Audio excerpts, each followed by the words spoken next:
用手机程式 APP 来辨识这个植物，拍照。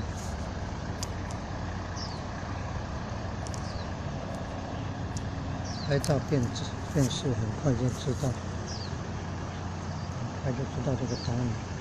哦，白柾树啊！哦，原来这个叫白柾树哦。哎呀，真少见啊！长这么大才第一次知道这叫白柾树。也释迦牟尼佛的父亲啊，净饭王，他的兄弟也有叫白饭王的呢。白饭王呢，它这个树叫白柾树，白柾树，白饭树啊，白饭树，树上白果是米饭啊，盈盈结结绕枝生啊。哎呀，真神奇啊！这个白果还可以长得更大粒。